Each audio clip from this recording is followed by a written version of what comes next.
Hi everyone, welcome to spy classes. ये video series का part number 11 है। Last class में हम लोगों ने इलेक्ट्रोस्टैटिक पोटेंशियल एनर्जी के बारे में जो क्वेश्चंस थे वो कर लिए थे, है ना। तो हमारे पास इलेक्ट्रोस्टैटिक पोटेंशियल एनर्जी तक का टॉपिक कंप्लीट हो चुका और उसके जितने भी क्वेश्चंस थे वो अभी हम लोगों ने कर लिए सारे के सारे। आप लोगों को लास्ट क्लास में कोई क्वेश्चन दिया था जो जेई मेंस में आया हुआ था। अब इस क्वेश्चन का आंसर जो है जिन बच्चों ने कर लिया है वह बहुत आसान सा क्वेश्चन था। भाई उसने ये बोला था कि यहाँ पे जो ये पूरा कॉन्फ़िगरेशन है इसके पास जो तीनों के तीनों चार्जेस हैं, यहाँ पे नेट पोटेंशियल एनर्जी कितनी है, जीरो। तो टोटल एनर्जी को जीरो के इक्वल रखना था। इसकी मल्टीप्लाई इससे करो, मतलब ये अपॉन में डिस्टेंस आ जाएगी। बात आती है डिस्टेंस कैसे रखेंगे, तो डिस्टेंस में हमारे पास आइसोस्केलेस ट्रायंगल दे रखा था। तो अगर आपने इसको x माना था तो इसको भी x मान लोगे और ये कितना आ जाएगा, x√2 आ जाएगा पाइथागोरस लगा के, क्योंकि 90 का एंगल है, राइट एंगल ट्रायंगल है ना। तो हम लोगों के पास डिस्टेंस पता है और आप इस पूरे कॉन्फ़िगरेशन की जब पोटेंशियल एनर्जी को जीरो रखोगे तो आपके पास आंसर आएगा ये वाला। क्यू का वैल्यू पूछी थी ना उसने, तो कैपिटल क्यू की वैल्यू जो आएगी वो पार्ट 1 के इक्वल आएगी। तो उसको आप लोग चेक कर लेना जिन बच्चों ने कर लिया है, ठीक है। चलो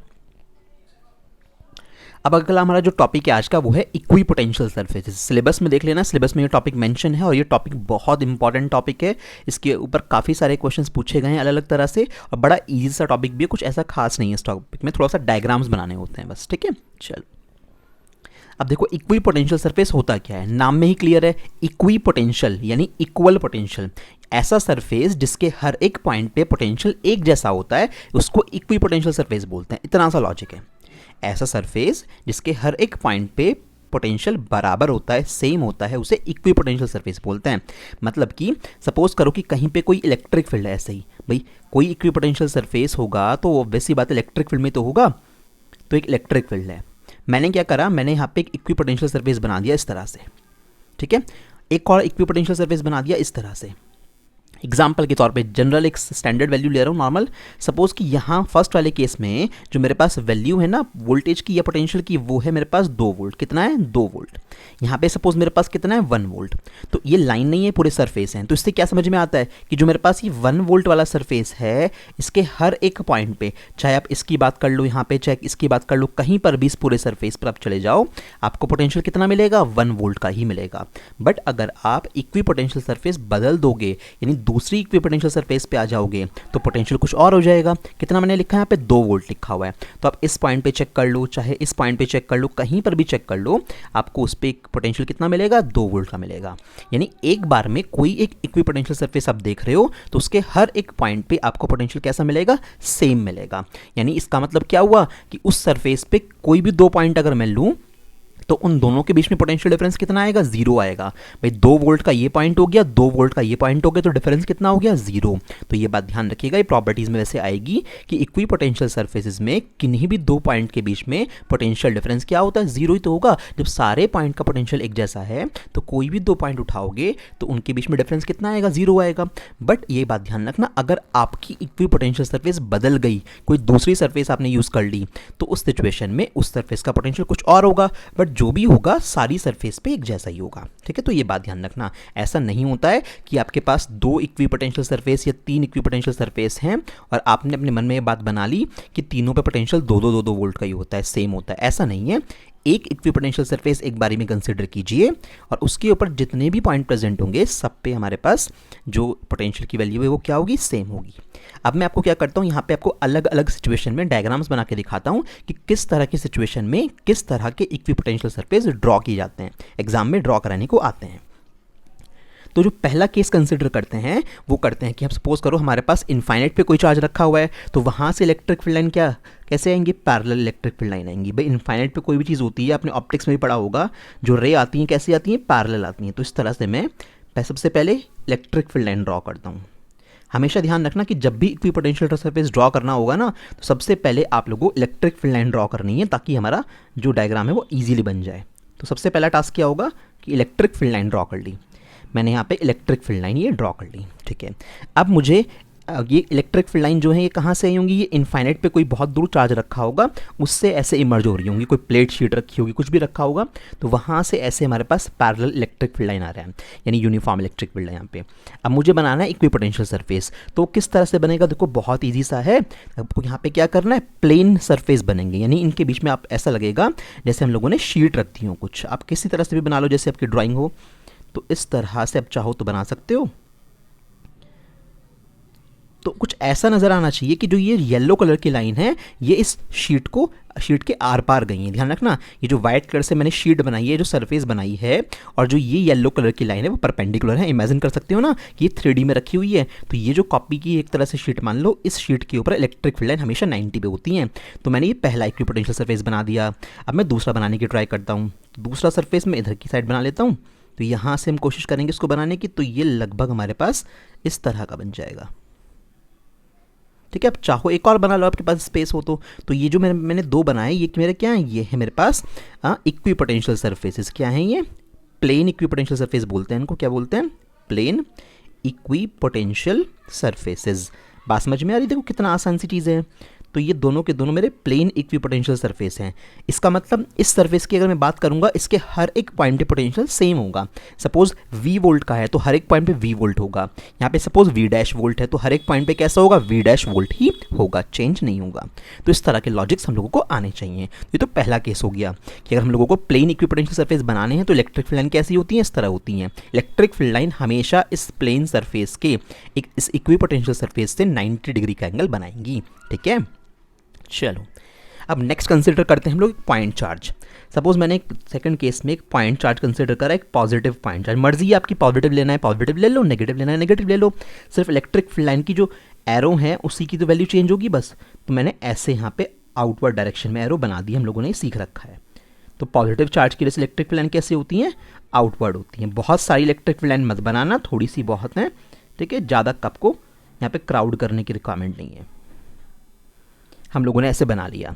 तो सबसे पहली बात, हमारी इलेक्ट्रिक फील्ड लाइन कंप्लीट हो गई। अब इक्विपोटेंशियल सरफेस कैसे बनाते हैं? अब मुझे एक कॉमन सी बात बताओ कि एक पॉइंट चार्ज मेरे पास है, इस पॉइंट चार्ज की वजह से अगर मैं r डिस्टेंस पर चेक करूं तो जो इलेक्ट्रिक फील्ड की वैल्यू होती है वो कैसे वेरी करती है? E is proportional to 1/r²। इसका मतलब डिस्टेंस अगर बढ़ेगी तो ये इलेक्ट्रिक फील्ड कम होता है, और इलेक्ट्रिक फील्ड अगर कम है ना तो इसका मतलब वहाँ पे जो इक्विपोटेंशियल सरफेस हैं वो भी दूर दूर हो जाएंगे। इसका मतलब समझ में आती है बात कि अगर हमारे पास इलेक्ट्रिक फील्ड की स्ट्रेंथ ज़्यादा है तो इक्विपोटेंशियल सरफेस पास पास होते हैं। अगर इलेक्ट्रिक फील्ड की स्ट्रेंथ हमारे पास कम है तो इक्विपोटेंशियल सरफेस के बीच में जो गैप है ना वो भी ज़्यादा हो जाता है। मैं आपको बना के दिखाऊंगा। यहाँ पे पॉइंट चार्ज के पास बनाने वाला हूँ, तो डैश कैसे जैसे चाहो वैसे बना लो। ये मैंने पहला इक्विपोटेंशियल सरफेस बना दिया है ना। दूसरा बनाने की कोशिश करते हैं। तो अभी तो पास पास बना रहा हूँ मैं। जैसे जैसे मैं दूर जाते जाऊँगा वैसे वैसे मैं डिस्टेंस बढ़ाता जाऊँगा। अब देखो मैंने डिस्टेंस बढ़ानी शुरू कर दी धीरे धीरे, है ना। समझ, गैप दो इक्विपोटेंशियल सरफेस के बीच में जो गैप है ना वो लगातार बढ़ता जाता है। अब जो ये मैं बना रहा हूँ इक्विपोटेंशियल सरफेस, मुझे बताओ ये रिंग थोड़ी ना है भाई। आपकी इलेक्ट्रिक फील्ड लाइन 3 डायमेंशन में निकल रही होंगी, पूरा स्फीयर होगा। तो इस तरह से ये भी क्या है, एक स्फेरिकल फॉर्मेट में है। तो ये जो मैंने यहाँ पे कितने इक्विपोटेंशियल सरफेस बनाए, सबसे पहले तो ये इनसाइड में बनाया, फिर इसके बाहर बनाया, फिर इतना जितने चाहो उतने बना लो। काउंटिंग डिपेंड नहीं करती है, क्योंकि इलेक्ट्रिक फील्ड लाइन तो अभी और लंबी लंबी भी बना सकते थे ना, तो और बना लो इक्विपोटेंशियल सरफेस से, कोई फर्क नहीं पड़ता। तो मैंने यहाँ पे जितने भी ये सरफेस बनाए हैं सारे के सारे, ये सारे के सारे कैसे सरफेस हैं? These are called spherical equipotential surfaces. तो याद रखना है, एक पॉइंट चार्ज की वजह से जो हमारे पास इक्विपोटेंशियल सरफेसेस होते हैं वो कैसे होते हैं? वो स्फेरिकल होते हैं। तो स्फेरिकल इक्विपोटेंशियल सरफेसेस हम लोगों ने बना लिए। आप लोगों को एक गैप समझ में आ रहे हैं ना कि जैसे जैसे आप चार्ज के पास थे तब तक तो आपके पास इन सरफेस के बीच में गैप कम था। जैसे जैसे चार्ज से दूर होते गए तो ये गैप कम होता गया। रीज़न, क्योंकि डिस्टेंस बढ़ने पर इलेक्ट्रिक फील्ड क्या हो जाता है? कम हो जाता है। इसी पॉइंट के बेस पे मैंने बनाया ये। अगला देखो, अगर मेरे पास दो चार्जेस का कॉम्बिनेशन हो, सपोज मेरे पास एक नेगेटिव चार्ज यहाँ पे रखा हुआ है, नेगेटिव पॉइंट चार्ज, और एक पॉजिटिव पॉइंट चार्ज यहाँ पे रखा हुआ है, ये एक साथ पास पास में रखे हुए हैं। तो अब मुझे बनाना है इस पूरे सेटअप की वजह से इक्विपोटेंशियल सरफेस। तो क्या करूँगा, सबसे पहले बनाओगे इसकी इलेक्ट्रिक फील्ड लाइन। तो इलेक्ट्रिक फील्ड लाइन बनानी पड़ेगी, उसके बाद की बात बाद में देखेंगे। तो इलेक्ट्रिक फील्ड लाइन क्या होती हैं? पॉजिटिव से स्टार्ट होती है और नेगेटिव पे खत्म हो जाती हैं। पॉजिटिव से स्टार्ट होकर नेगेटिव पे खत्म हो जाती हैं, हम लोगों ने पढ़ रखा है। तो पॉजिटिव से शुरू होंगी, नेगेटिव पे खत्म हो जाएंगी। एक एक करके और बना लो।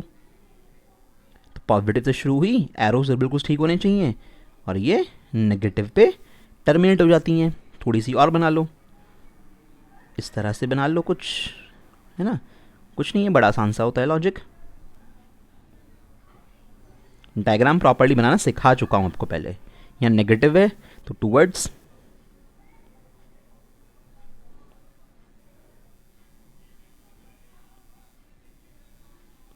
ठीक है ना। तो हम लोगों ने क्या कर लिया, हम लोगों ने इलेक्ट्रिक फील्ड स्केच कर ली। अभी इक्विपोटेंशियल सरफेस नहीं बना, इक्विपोटेंशियल सरफेस इनके बिना मत बनाना। अब देखो मुझे एक बात बताओ, ये नेगेटिव पॉजिटिव चार्ज है तो इनके बीच में किस तरह का फोर्स लग सकता है, एक अट्रैक्टिव फोर्स लग सकता है। तो ये अट्रैक्टिव फोर्स लगेगा, इसका मतलब ये बीच वाले रीजन में ये दोनों चार्ज एक दूसरे को अट्रैक्ट करने की कोशिश करेंगे। ठीक है, चिपकेंगे नहीं ये बिल्कुल भी, क्योंकि यहाँ पे इनके बीच में एक म्यूचुअल फोर्स होगा जिसकी वजह से ये दोनों चार्ज अपनी लोकेशन पे बाइंडेड रहेंगे। जैसे HCl का मॉलिक्यूल होता है हमारे पास, HCl का मॉलिक्यूल तो H+ होता है, Cl- होता है, तो ये दोनों मिक्स होकर कट होने जाते हैं एक फिक्स डिस्टेंस पे, तभी भी बने रहते हैं। तो खैर उस बात पे नहीं जाएंगे। नेगेटिव पॉजिटिव चार्ज है, देखो कैसे बनाऊंगा इक्विपोटेंशियल सरफेस, ध्यान से देखना किस तरह की यहाँ पे बात होगी। यहाँ पे जिस तरह से चीज़ें बनाएंगे उस चीज़ को थोड़ा सा बस लॉजिकली याद रखना, ध्यान रखना, कोई दिक्कत नहीं है, बहुत आसानी से चीज़ें बन जाएंगी। रफ स्केच ही ड्रॉ कर सकते हो, देखो आप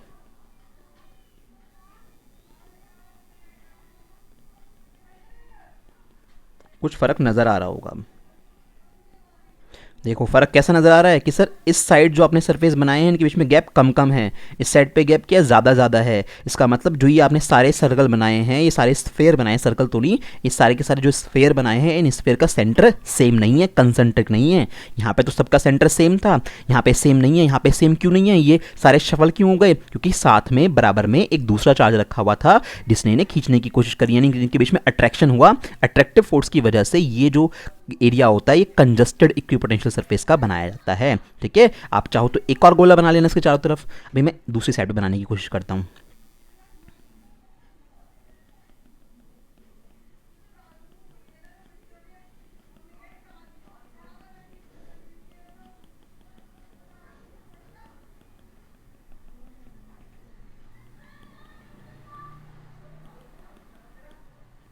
है ना, रफ स्केच से ही बनाने हैं, जिस तरह से भी आप जितनी क्लैरिटी के साथ बना सको अपनी कॉपी में। ठीक है, इस तरह से बनाना है, एक और बनाना है, एक और बना लो।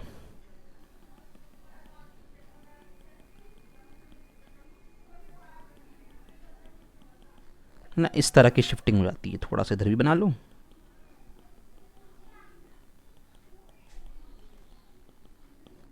होप कि आप लोगों को बातें समझ में आ गई होंगी। ठीक है ना, इस तरह की क्लैरिटी होती है। ये हमारे पास इक्विपोटेंशियल सरफेस का स्केच है, किसकी वजह से, एक अपोजिट टाइप के नेचर ऑफ चार्जेस की वजह से, यानी एक पॉजिटिव चार्ज है और एक कैसा, एक नेगेटिव चार्ज है मेरे पास। तो उस सिचुएशन में मैंने इसको ड्रॉ किया है। और आपको एक बात और बता दूं, आप आगे का जब टॉपिक पढ़ोगे ना, अभी तो ये 11th पार्ट है वीडियो का, 13th जब पार्ट आएगा तो वहाँ पे एक नया टॉपिक शुरू होगा, इलेक्ट्रिक डायपोल वाला। इलेक्ट्रिक डायपोल इस तरह के सिस्टम को ही बोलते हैं जहाँ पे दोनों के दोनों चार्जेस, जहाँ पे ये दोनों सेम मैग्नीट्यूड के होंगे और अपोजिट नेचर के होंगे, तो उस तरह का सिस्टम क्या कहलाता है, इलेक्ट्रिक डायपोल कहलाता है। तो जो मैंने ये सेटअप बनाया है ना, तो ये क्या बना दिया, ये एक इलेक्ट्रोस्टैटिक पोटेंशियल है मेरे पास। सॉरी, इलेक्ट्रोस्टैटिक नहीं बोलो, इक्वी पोटेंशियल बोलो, एक मिनट रुको। हाँ, तो ये क्या है हमारे पास, इक्वी पोटेंशियल सरफेस है। इक्वी पोटेंशियल सरफेस किसकी वजह से, ड्यू टू अ डायपोल। समझ में आ रही है बात, due to a electric dipole. एक इलेक्ट्रिक डायपोल की वजह से जो इक्विपोटेंशियल सरफेस का डायग्राम बनेगा, this is asked in multiple times in your exam, बहुत बार पूछा गया है ये क्वेश्चन। तो एक इलेक्ट्रिक डायपोल की वजह से इस तरह की स्केचिंग करते हैं। इलेक्ट्रिक डायपोल जब पढ़ोगे तो वहाँ पे देखोगे एक स्टैंडर्ड कन्वेंशन है कि नेगेटिव वाले जो आपके पास चार्ज होता है उसको लेफ्ट साइड पे बनाते हैं और पॉजिटिव वाले को राइट साइड पे बनाते हैं, स्टैंडर्ड कन्वेंशन है वो। तो ये इक्विपोटेंशियल सरफेस का स्केच हम लोगों ने यहाँ पे बना लिया। ठीक है, ध्यान से बनाना अपनी नोटबुक में। एक और स्केच देखते हैं इसके बाद। अगर मेरे पास दो सेम टाइप के चार्जेस हो जाएं तो उसकी वजह से स्केच बनाना आना चाहिए मुझे। सपोज दो पॉजिटिव चार्ज हैं, ये पास पास रखे हुए हैं, मुझे इक्विपोटेंशियल सरफेस ड्रॉ करना है। तो सबसे पहले मैं क्या करूंगा, इलेक्ट्रिक फील्ड लाइन ड्रॉ करूंगा इनकी वजह से, ये हम लोगों ने सीखी हुई थी आराम से। तो इलेक्ट्रिक फील्ड लाइन ड्रॉ करेंगे सबसे पहले, उसकी बात की बात बाद में देखेंगे। ठीक है ना, तो इस तरह से थोड़ा थोड़ा ध्यान रखना कि हाँ इस तरह का वर्क हम लोगों को करना होता है।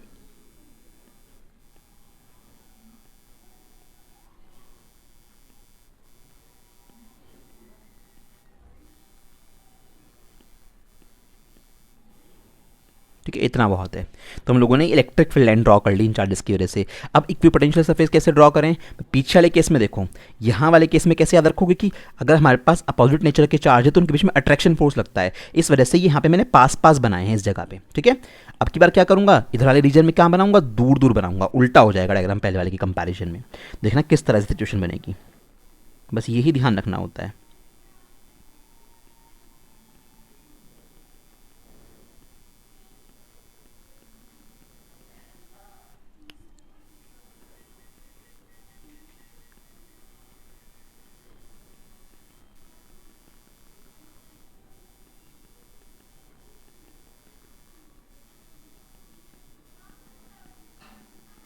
देखो बन रहा है ना, अपोजिट वाला डायग्राम बिल्कुल उसी तरह का बनाना है, बिल्कुल जैसे पहले बनाया था उसका उल्टा करके बना दो, यानी कि अब की बार गैप जो होगा यहाँ पे मिडिल वाले हिस्से में ज़्यादा हो जाएगा।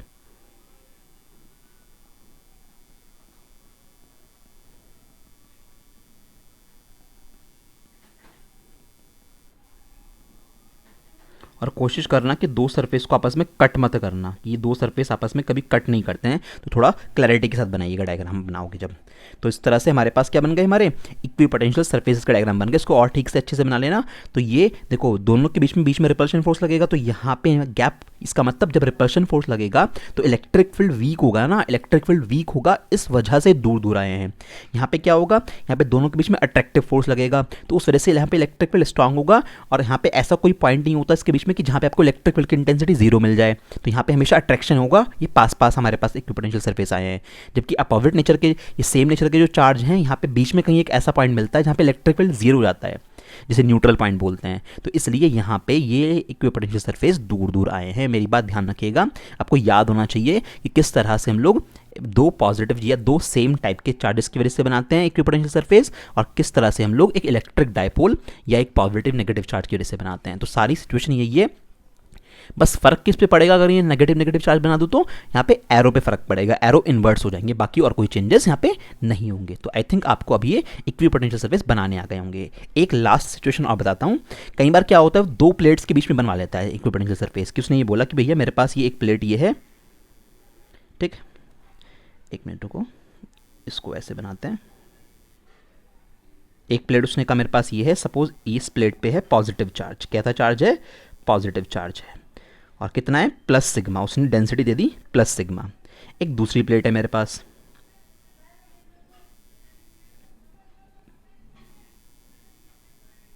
इस तरह से एक दूसरी प्लेट है मेरे पास, वो कहेगा इस पे चार्ज कितना है, इस पे चार्ज नेगेटिव है, सपोज कितना, माइनस सिग्मा, ठीक है। सरफेस चार्ज डेंसिटी दे दी, तो बोलेगा इस सिस्टम के लिए इनके बीच में जो इलेक्ट्रिक फील्ड होगा, आप देखो इनके बीच में इलेक्ट्रिक फील्ड किस तरह से होगा, इनके बीच में इलेक्ट्रिक फील्ड लाइन जो हमारे पास जाएंगी वो इस तरह से जाएंगी, प्लस से माइनस की तरफ, ये तो इलेक्ट्रिक फील्ड लाइन होगी। और इसी सेटअप को आप आगे पढ़ोगे, इसी को हम कैपेसिटर बोलते हैं, ठीक। इस तरह की इलेक्ट्रिक फील्ड लाइन जा रही होंगी कुछ ना कुछ, तो इनके बीच में इक्विपोटेंशियल सरफेस कैसे बना सकता हूँ, आप इनके बीच में इसी तरह की एक और प्लेट और बना दो, ये तो होगा इक्विपोटेंशियल सरफेस। इनके बीच में इसी तरह की एक और प्लेट और डिज़ाइन कर दो, एक कर लो, दो कर लो, जितनी भी तुम्हारे पास जगह तुम्हें मिले उतनी प्लेट डिज़ाइन कर लो। तो जो आप इस तरह की सरफेस बनाओगे, भाई जिस तरह से ये 3D में कॉपीज़ रखी हुई होंगी दोनों इनके पैरेलल में, तो ये जो सरफेस अब बनाई है आपने, ये भी इन दोनों प्लेट के पैरेलल होगी। तो ये सरफेस क्या कहलाएगी, ये सरफेस एक इक्विपोटेंशियल सरफेस होगी। बात समझ में आई है। तो इक्विपोटेंशियल सरफेस हम लोग, अगर दो हमारे पास प्लेट दे रखी है तो उसके केस में हम लोग ऐसे ड्रॉ कर सकते हैं आराम से। बात समझ में आ रही है, ठीक है। क्योंकि ये यूनिफॉर्म इलेक्ट्रिक फील्ड अगर है हमारे पास, तो उसका मतलब हमारे पास क्या होगा कि एक इक्विपोटेंशियल सरफेस अगर ड्रॉ करता हूँ तो उसके बाद जब नेक्स्ट वाली ड्रॉ करूँगा तो उनके बीच में गैप में बराबर रखूँगा। आगे आगे क्या होगा कि आगे आगे आपको एक से ज़्यादा सरफेस ड्रॉ करनी पड़ेंगी। तो वहाँ पे इस बात का ध्यान रखना होता है कि अगर मेरे पास मेरा ये इलेक्ट्रिक फील्ड, जो ये इलेक्ट्रिक फील्ड है कांस्टेंट है, ये चेंज नहीं हो रहा है, तो जो गैप होगा, गैप बिटवीन इक्विपोटेंशियल सरफेस, ठीक है, इक्विपोटेंशियल सरफेस में जो गैप आएगा वो क्या होगा, सेम होगा, ठीक। अदरवाइज अगर ये इलेक्ट्रिक फील्ड इंक्रीज या डिक्रीज हो रहा है तो उस सिचुएशन में इक्विपोटेंशियल सरफेस के बीच में गैप चेंज हो जाएगा। तो हर बार जरूरी नहीं है कि इक्विपोटेंशियल सरफेस अगर 2-3 बना रहे हो तो इक्वल गैप पे ही बनाए जाएं।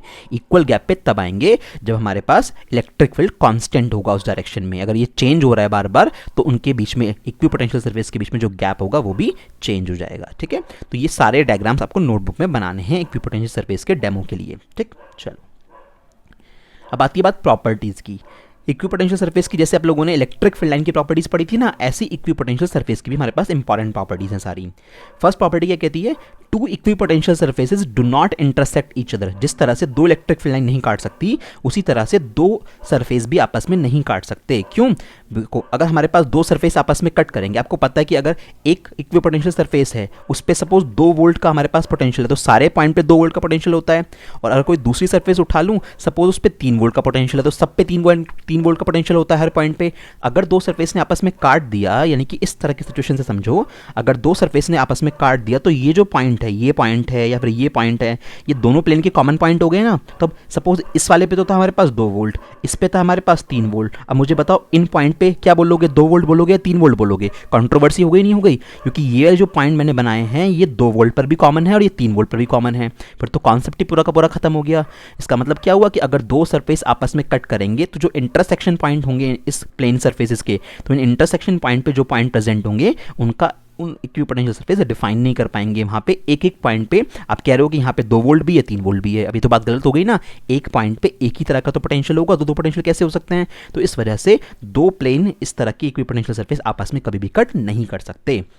देख लो क्लियर लिखा हुआ है, बिकॉज ये क्वेश्चन आया हुआ है, ध्यान रखना, because two different equipotential surface have different electric potential. भाई दो अलग अलग इक्विपोटेंशियल सरफेस हैं तो दोनों के इलेक्ट्रिक पोटेंशियल भी अलग अलग होंगे। अगर उन्होंने आपस में कट कर दिया then the point of intersection will have 2 different potential at the same point. तो जहां पे इन्होंने कट करा है उन पॉइंट पे दो दो पोटेंशियल गिनोगे या नहीं गिनोगे? इस पॉइंट पे 2 वोल्ट भी गिना जाएगा, इस पॉइंट पे 3 वोल्ट भी गिना जाएगा। क्या बोलूँ, 2 वोल्ट बोलूँ या 3 वोल्ट बोलूँ? तो कंफ्यूजन हो गया नहीं हो गया? तो इस वजह से दो सरफेस कभी भी नहीं कट करेंगे आपस में। इंपॉर्टेंट है, क्वेश्चन का आंसर है अपने आप में, ध्यान रखना। प्रॉपर्टीज हमेशा इंपॉर्टेंट ही होती हैं सारी। अब इक्विपोटेंशियल सरफेस की शेप कैसी होती है, पढ़ चुके सारी। अगर एक लाइन चार्ज है मेरे पास तो लाइन चार्ज की वजह से कैसा होगा, सिलिंड्रिकल होगा। लाइन चार्ज की वजह से बना लो इक्विपोटेंशियल सरफेस, उसमें क्या दिक्कत है? अगर मेरे पास एक लाइन चार्ज है, इस तरह का पॉजिटिव या नेगेटिव चार्ज है, तो इसकी वजह से मैं इक्विपोटेंशियल सरफेस बनाऊंगा तो क्या बना सकता हूँ कि इसको मैं जैसे आपने गॉसियन सरफेस बनाई थी ना, उस तरह से बना सकते हो। तो यहाँ पे इसके चारों तरफ इस तरह की सिचुएशन बन जाएगी। तो ये एक लाइन चार्ज की वजह से कोई इक्विपोटेंशियल सरफेस आएगा तो कैसा आएगा, सिलिंड्रिकल आएगा। एक पॉइंट चार्ज की वजह से तो बना के दिखाया था आप लोगों को, कैसा बना के दिखाया था, स्फेरिकल सरफेस का आया था। ठीक है, तो ये नेचर है कि हाँ किस तरह के चार्ज की वजह से किस तरह का पोटेंशियल सरफेस हमारे पास होता है। नेक्स्ट पॉइंट इंपॉर्टेंट, न्यूमेरिकल्स में यूज होता है डायरेक्टली, कुछ जगह लगा भी चुके हो, आगे भी लगाएंगे। No work has to be done in moving a test charge from one point to another point on an equipotential surface. किसी भी इक्विपोटेंशियल सरफेस की बात कर रहे हैं, मान लो इस सरफेस की बात कर रहे हो कि आप ये इक्विपोटेंशियल सरफेस, आपने ये कह दिया इस पे 2 पॉइंट प्रेजेंट है मेरे पास, एक पॉइंट यहाँ पे A है, एक पॉइंट मेरे पास यहाँ पे B है। मैं किसी चार्ज को, सपोज Q0 मेरे पास चार्ज था, इस चार्ज को A से B पे चला के लेके गया। ठीक है, तो जब इस चार्ज को A से B पे चला के लेके गया तो वर्क डन मुझसे पूछा गया A से B तक चला के लेके जाने वाला। तो मैंने क्या करा, Q0 चार्ज को चला के लेके आया इनटू पोटेंशियल डिफरेंस, A से B पे गए तो VB माइनस V है, बाद वाले में से पहले वाले को माइनस करोगे तो Q0 इनटू ये क्या हो गया, 0 हो गया। क्यों?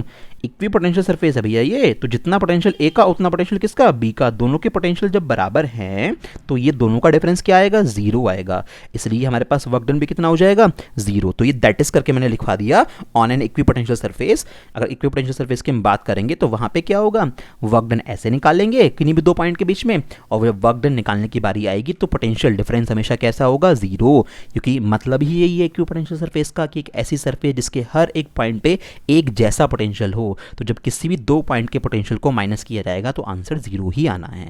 ठीक है, चलो नेक्स्ट प्रॉपर्टी हमारे पास क्या कहती है, for any charge configuration equipotential surfaces is normal to the electric field at that point. बताया था ना, किसी भी तरह का चार्ज कॉन्फ़िगरेशन हो हमारे पास, जो हमारा इक्विपोटेंशियल सरफेस होगा वो उस इलेक्ट्रिक फील्ड के 90 डिग्री पे ही होगा। कि अगर मेरे पास यहाँ पे पॉजिटिव चार्ज है और इसकी वजह से इलेक्ट्रिक फील्ड लाइन में आउटवर्ड निकाल देता हूँ इस तरह से, ठीक है, तो ये इलेक्ट्रिक फील्ड लाइन मैंने आउटवर्ड निकाल दी यूँ बना के।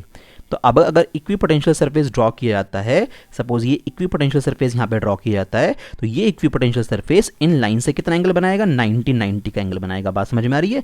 तो परपेंडिकुलर होता है हमेशा इक्विपोटेंशियल सरफेस किसी भी पर्टिकुलर इलेक्ट्रिक फील्ड लाइन से। ठीक, next property, equipotential surfaces are closely spaced in the region of strong electric field. जहां पे इलेक्ट्रिक फील्ड स्ट्रॉन्ग होगा, ताकतवर होगा, वहां पे तो इनके बीच में गैप कम होगा, यानी ये पास पास होंगे, एंड वाइस वर्सा। इसका मतलब जहां पे हमारे पास इलेक्ट्रिक फील्ड वीक होगा वहां पे इक्विपोटेंशियल सरफेस के बीच का गैप भी ज़्यादा हो जाएगा। है ना याद आप लोगों को ये वाली बात, कि इस तरह की बात की अगर मैं बात करूं, यहाँ पे देखो, यहाँ पे इक्विपोटेंशियल सरफेस पास पास हो गए या नहीं हो गए, या फिर यहाँ पे इक्विपोटेंशियल सरफेस पास पास थे या नहीं थे। क्यों?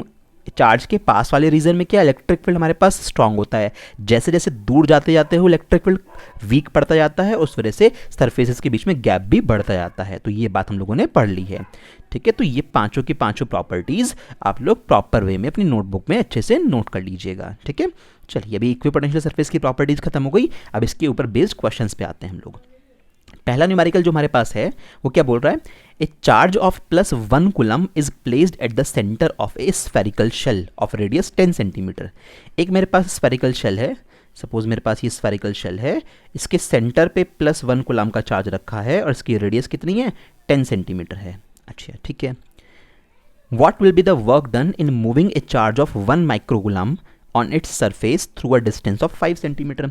इसकी सरफेस पे मुझे सपोज इस पॉइंट पे एक चार्ज रखा हुआ है +1 माइक्रोकूलम, इस चार्ज को चला के 5 सेंटीमीटर चला के लेके जाना है, सपोज 5 सेंटीमीटर इतना है, 5 सेंटीमीटर चला के लेके जाना है यहाँ तक, इस पॉइंट तक लेके जाना है। मान लो ये पॉइंट ए है, ये पॉइंट बी है, तो ऐसा करने में वर्क डन पूछा जा रहा है। अभी आपको पढ़ाया था अच्छे से कि भाई अगर हमारे पास कोई इक्विपोटेंशियल सरफेस होता है, ये क्या है, ये एक इक्विपोटेंशियल सरफेस है। अगर कोई इक्विपोटेंशियल सरफेस होता है तो उसके हर एक पॉइंट पे पोटेंशियल कैसा होता है, सेम होता है, जीरो नहीं होता। ये बात ध्यान रखना, कई बच्चों को डाउट होता है। अच्छा, इक्विपोटेंशियल सरफेस है तो हर पॉइंट पोटेंशियल जीरो होगा, पोटेंशियल जीरो नहीं होगा, पोटेंशियल डिफरेंस जीरो होगा। पोटेंशियल तो कुछ ना कुछ आएगा भाई। इस वाले पॉइंट चार्ज ने, जो आपके पास यहाँ पॉइंट चार्ज है, इससे आर डिस्टेंस पे सब जगह पे बराबर पोटेंशियल बना हुआ होगा, नहीं होगा। जितना पोटेंशियल बी पे उतना ए पे, सब पॉइंट पे बराबर आएगा। तो किन्हीं भी दो पॉइंट के बीच में पोटेंशियल डिफरेंस कितना हो जाएगा, जीरो। तो सॉल्यूशन कितना आसान हो गया कि अगर आपको वर्क डन करना है ए से बी तक लेके जाने में किसी को, तो चलाया हुआ चार्ज Q0 की वैल्यू कितनी है, ये रही हमारे पास लिखी हुई है। ए से बी पे गए तो VB माइनस VA। सिंस यहाँ पे क्या है, इक्विपोटेंशियल सरफेस पे VA और VB आपस में कैसे हैं, बराबर हैं। सो WAB कितना आ जाएगा, WAB is equal to Q0 into 0। तो WAB कितना आ गया हमारे पास, WAB 0 वैल्यू का आ गया। बात समझ में आ रही, देखो कितना आसान सा क्वेश्चन था। Next one, if a point charge be rotated in a circle of radius r around a charge small q। एक स्मॉल q चार्ज है हमारे पास, सर्कल के सेंटर पे रखा हुआ होगा, ऑब्वियस सी बात है। ठीक है, r रेडियस का सर्कल है हमारे पास।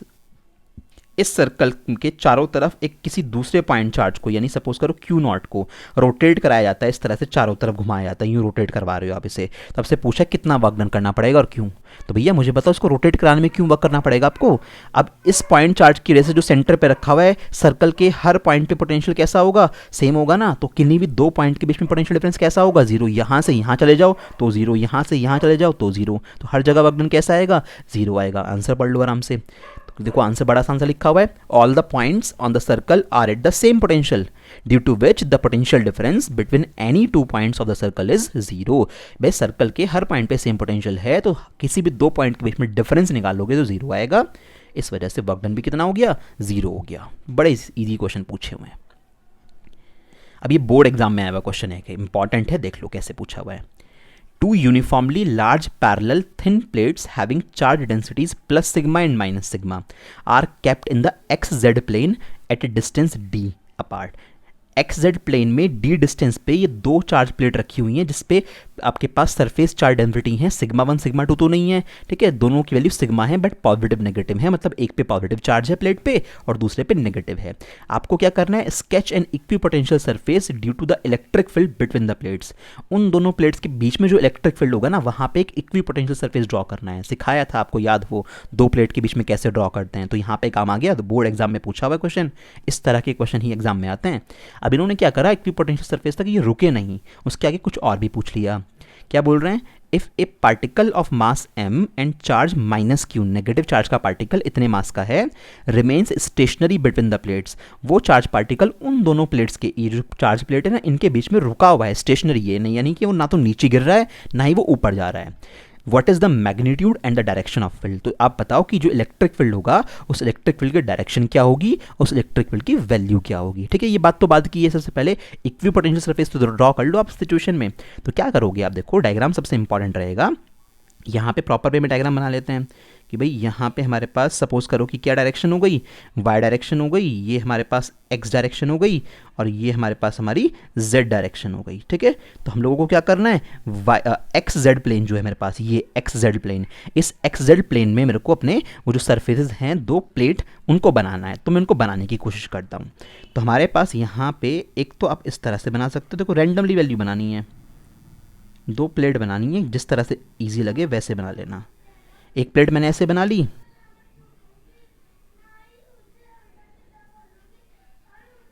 दूसरी प्लेट मैंने ऐसे बना ली। अब इन प्लेट्स के बीच में जो गैप है वो गैप कितना है, उसने गैप बोला था इन प्लेट के बीच में डी गैप है।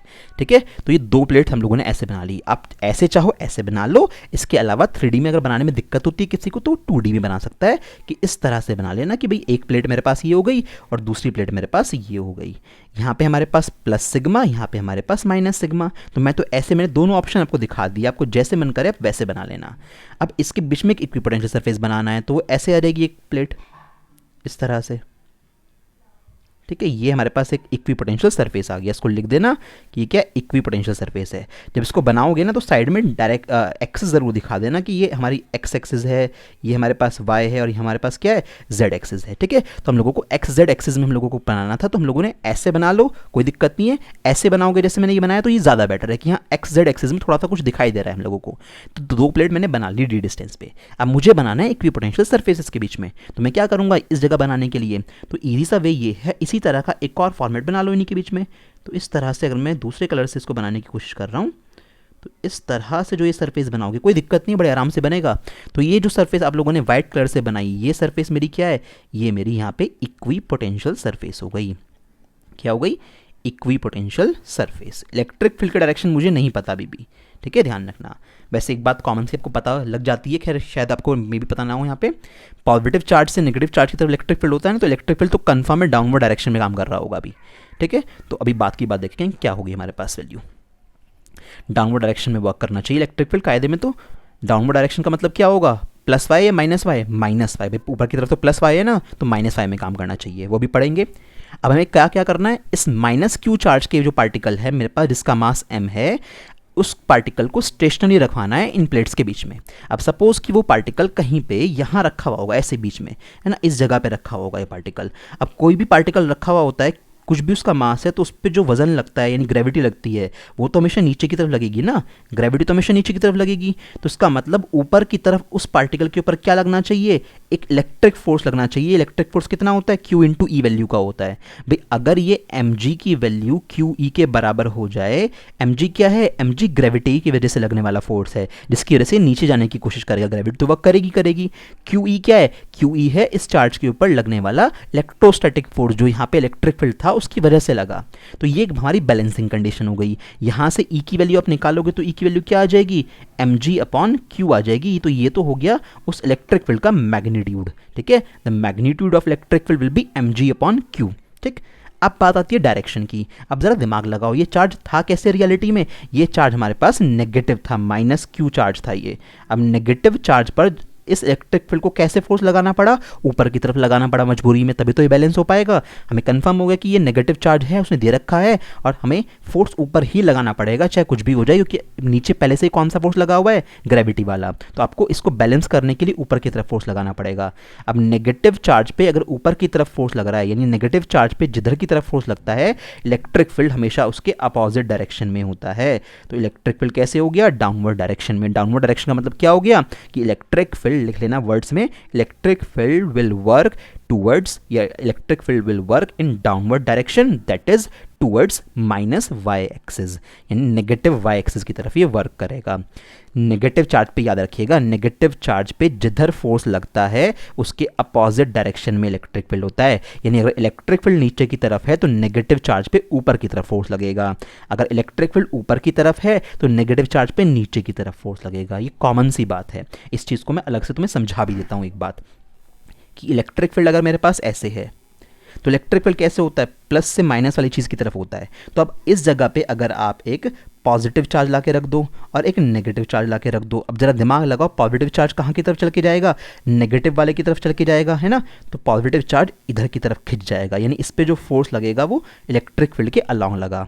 अब जो ये मेरे पास नेगेटिव चार्ज था, ये नेगेटिव चार्ज कहाँ जाएगा, ये नेगेटिव चार्ज इसकी तरफ तो जा नहीं सकता कि नेगेटिव नेगेटिव में रिपल्शन होगा, ये कहाँ जाने की कोशिश करेगा, इस पीछे वाले चार्ज की तरफ जाने की कोशिश करेगा। तो इस पर फोर्स कैसा लगेगा, पीछे की तरफ लगेगा। तो मेरी बात समझ में आ गई।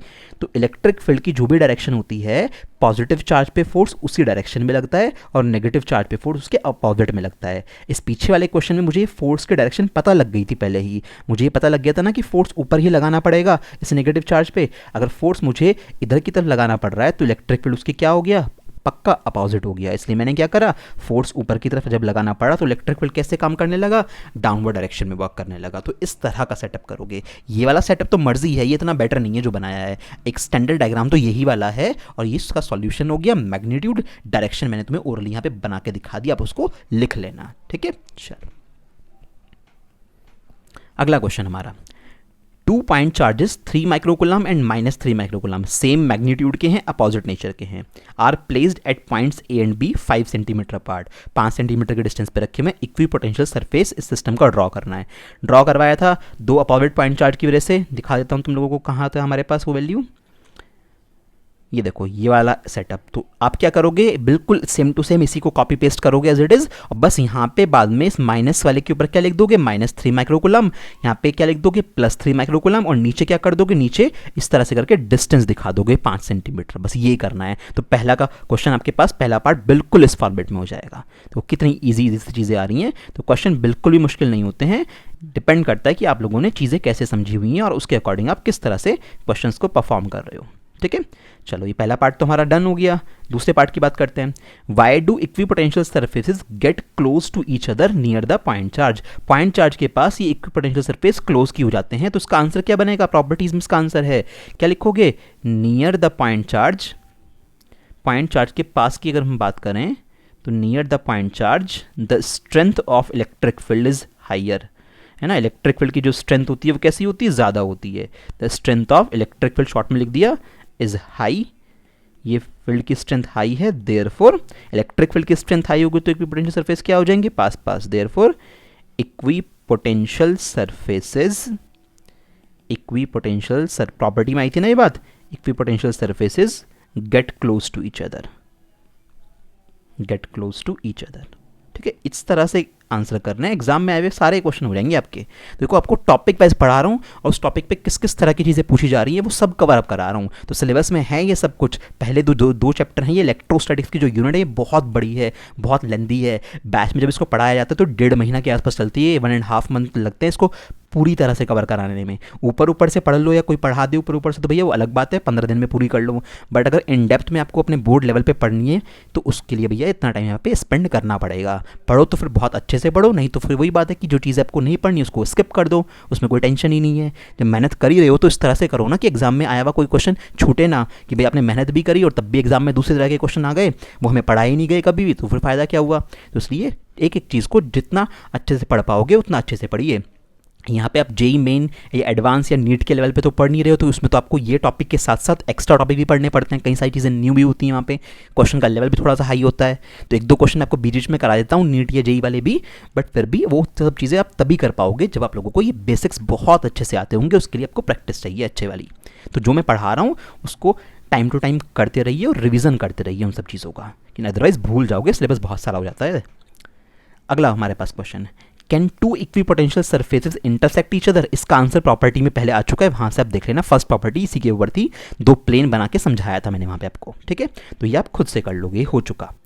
बी पार्ट में क्या है, 2 charges -q and +q are located at the points. ये 2 पॉइंट पे लोकेटेड हैं, यानी इस वाले पॉइंट पे कौन सा है, -q चार्ज है पहले वाला, दूसरे वाले पॉइंट पे कौन सा है, +q चार्ज है। अभी पॉइंट ध्यान से देखो, ये पॉइंट कौन से एक्सिस पे हैं भाई, x कोऑर्डिनेट भी 0 है, y कोऑर्डिनेट भी 0 है, z कोऑर्डिनेट मेरे पास है, यानी ये z एक्सिस पर प्रेजेंट हैं। तो मैं यहाँ पे जब डायग्राम बनाऊंगा तो मैं यहाँ पे क्या करने वाला हूँ, यहाँ पे थोड़े से एक्सिस इंटरचेंज कर दूंगा अपने ईजीनेस के लिए। मैंने यहाँ पे क्या करा, मैंने इस तरह की सेटअप बना लिया यहाँ पे, कि भाई मेरे पास यहाँ पे ये मेरा एक्स एक्सिस हो गया, ये मेरे पास मेरा जेड एक्सिस हो गया, और इधर अगर मुझे ज़रूरत पड़ेगी तो मेरा वाई की देखो ज़रूरत पड़ेगी नहीं, क्योंकि कहीं पर भी वाई वाला पॉइंट दे नहीं रखा, तो वाई की ज़रूरत नहीं है। तो ये एक्स एक्सिस हो गया, और ये क्या हो गया, जेड एक्सिस मेरे पास हो गया। ठीक है, ये पॉजिटिव जेड हो गया, और नीचे ये क्या हो गया, नेगेटिव जेड। तो ज़रूरी नहीं है भाई हम लोगों को ऊपर वाई मानना होता है, तीनों एक्सिस आपस में परपेंडिकुलर होते हैं, जैसे चाहे वैसे बना लो। ठीक है, तो हमने ऐसे बना लिया। अब हमारे पास पॉइंट क्या है, पहला चार्ज माइनस क्यू रखा हुआ है 0 0 माइनस ए पे। तो सपोज ये वाला जो पॉइंट है 0 0 माइनस ए है, मतलब यहाँ से कितने डिस्टेंस पर है, ए डिस्टेंस पर, नीचे नेगेटिव साइड में है, तो ये पॉइंट है, इस पे चार्ज कितना रखा हुआ है, माइनस क्यू। इसी तरह से एक पॉइंट ऊपर है उतनी डिस्टेंस ए पर, यहाँ पे क्या रखा हुआ है, प्लस क्यू चार्ज रखा हुआ है। तो इस तरह से मेरे पास ये एक सारा पूरा का पूरा सिस्टम बना है, कितने डिस्टेंस पे, 2a डिस्टेंस पे 2 पॉइंट चार्जेस मेरे पास रखे हुए हैं, प्लस क्यू और माइनस क्यू, ये हम लोगों ने यहाँ तक बना लिए। ठीक है, यहाँ तक हमारा पूरा हो गया। इसके बाद क्या पूछा है, how much work is done in moving a test charge, कोई टेस्ट चार्ज होगा क्यू नॉट मान लोगे, कहाँ से कहाँ तक लेके जाना है, इस पॉइंट पी से पॉइंट क्यू तक लेके जाना है। अब ये वाला पॉइंट कहाँ शो करोगे, पहला एक्स कोऑर्डिनेट दे रखा है तो एक्स एक्सिस पे आएगा, क्योंकि वाई और जीरो तो जीरो हैं। ठीक है, वाई और जेड तो दे ही नहीं रखे, तो ये हमारे पास सपोज ये पॉइंट हो गया पी पॉइंट 7 0 0। ठीक है, ये हमारे पास पी पॉइंट, और क्यू पॉइंट नेगेटिव साइड पर आएगा, तो सपोज ये हमारे पास क्यू पॉइंट हो गया -3 0 और 0। ठीक है, तो आपको पी पॉइंट से चार्ज को चला के लेके जाना है, किस पे, क्यू पे, किसी भी रास्ते चला के लेके जाओ, उस पर डिपेंड ही नहीं करती बात। तो पी से क्यू पे चला के लेके जाना है, वर्क डन पूछा है। तो अब क्या करोगे, पी से क्यू तक लेके जाने में किया गया वर्क डन, यूनिट चार्ज को चला के लेके गए हो, मतलब पॉइंट चार्ज को चला के लेके गए हो, टेस्ट चार्ज हमारा है, तो क्यू नॉट इंटू पी से क्यू पे लेके गए हो, तो बाद वाले में से पहले वाले को माइनस करोगे, तो क्या आएगा, we Q minus V P. Concept तो यही कहता है। अच्छा ठीक है, क्यू नॉट। अब ज़रा अपना थोड़ा सा दिमाग लगाओ। अब यहाँ पे मुझे ज़रा एक बात बता दो कि इस प्लस क्यू चार्ज की वजह से यहाँ पे जो हमारे पास वैल्यू आएगी पोटेंशियल की, वो पोटेंशियल की वैल्यू कैसी आएगी भाई, ये जो डिस्टेंस हमारे पास पोटेंशियल की होगी, कि सपोज ये हमारे पास कितना है, ये हमारे पास था 7, भाई ये 7 डिस्टेंस तो आएगी, कॉमन सी बात है, ये 7 डिस्टेंस है। ये वाली डिस्टेंस कितनी है, ये ए डिस्टेंस है, तो ये वाली डिस्टेंस कितनी हो जाएगी, स्क्वायर रूट ऑफ 7 का स्क्वायर कितना होता है 49 प्लस ए स्क्वायर, पाइथागोरस लगा के निकाल लोगे ना, तो उसका मतलब पॉइंट क्यू चार्ज से, प्लस क्यू चार्ज से ये पॉइंट कहाँ प्रेजेंट है, इतनी डिस्टेंस पर प्रेजेंट है। अच्छा, अब बात करेंगे इस वाले नीचे वाले पॉइंट की, ये पॉइंट भी उतनी डिस्टेंस पे आएगा भाई, क्यों, ये भी हमारे पास फिर से ए डिस्टेंस है। ठीक है, और ये हमारे पास क्या है, वापस 7 वैल्यू का है, तो ये भी कितना आ जाएगा, स्क्वायर रूट में ये डिस्टेंस भी 49 प्लस ए स्क्वायर आ जाएगी।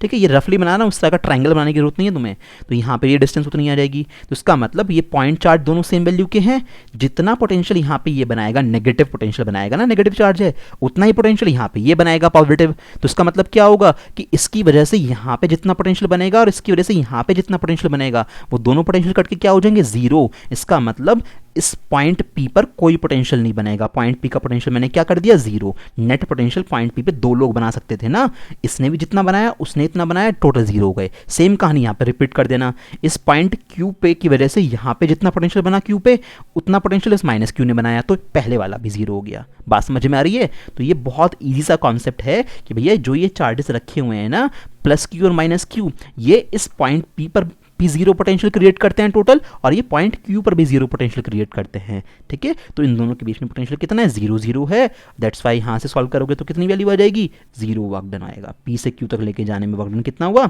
जीरो। आई बात समझ में? चलो, तो ये बहुत ईजी सा कॉन्सेप्ट है, हमेशा पुराने वाली बातें लग रही हैं और कुछ नहीं करना। दोनों पॉइंट के पोटेंशियल जीरो हो गए, निकाल लिए आप लोगों ने, रफली ये निकाल के नहीं दिखाने हैं, बस ओरली बोल देना कि यहाँ पी और क्यू पर पोटेंशियल जीरो है हमारे पास। ठीक, अब अगला क्वेश्चन बोर्ड एग्जाम में आया हुआ है, एनसीईआरटी में है आपका ये क्वेश्चन। देखो कैसे करना है, डायग्राम बनाने हैं बस। डिस्क्राइब स्कीमेटिकली, यानी आपको डायग्राम बना के दिखाना है इक्विपोटेंशियल सरफेसेस के इन दोनों केस में।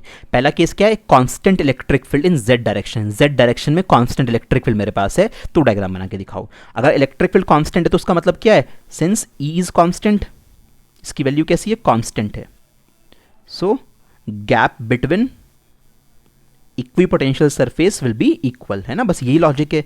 तो इक्विपोटेंशियल सरफेस के बीच में गैप बराबर आएगा, equipotential surfaces will be same. बात क्लियर हो रही है ना? बना दूंगा मैं भी। बी वाले केस में क्या है, बी वाले केस में a field that uniformly increases in magnitude, एक ऐसा फील्ड जो मैग्नीट्यूड में धीरे धीरे इंक्रीज हो रहा है बट डायरेक्शन उसकी वही है, यानी मैग्नीट्यूड तो बढ़ रहा है ना, तो उसका मतलब सिंस इलेक्ट्रिक फील्ड का जो मैग्नीट्यूड है ये इंक्रीज हो रहा है, इज इंक्रीजिंग, ठीक। Therefore gap between equipotential surfaces would decrease, तो इक्विपोटेंशियल सरफेस के बीच में जो गैप आएगा वो क्या हो जाएगा, वो डिक्रीज होना शुरू हो जाएगा। बात समझ में आ रही है, विल डिक्रीजेस। तो जैसे जैसे आगे बढ़ोगे इलेक्ट्रिक फील्ड बढ़ता जाएगा तो गैप उनके बीच में घटता जाएगा। कॉमन से डायग्राम कैसे बना सकते हो कि यहाँ पे आप लोगों ने इलेक्ट्रिक फील्ड बना लिया, ये कुछ इस तरह से z डायरेक्शन में ये इलेक्ट्रिक फील्ड बना लिया। आपको इक्विपोटेंशियल सरफेस बनाने हैं यहाँ पे, ठीक है। थोड़ा सा और गैप ले लेना अच्छे से। तो इक्विपोटेंशियल सरफेस कैसे ड्रॉ करोगे, एक सरफेस आप लोगों ने मान लिया ये ड्रॉ कर दिया, ठीक है। एक सरफेस आप लोगों ने ये ड्रॉ कर दिया, अंदाजे से ड्रॉ करना है बस। एक सरफेस आपने ये ड्रॉ कर दिया, इक्वल इक्वल गैप पे ड्रॉ कर दिया लगभग सरफेस।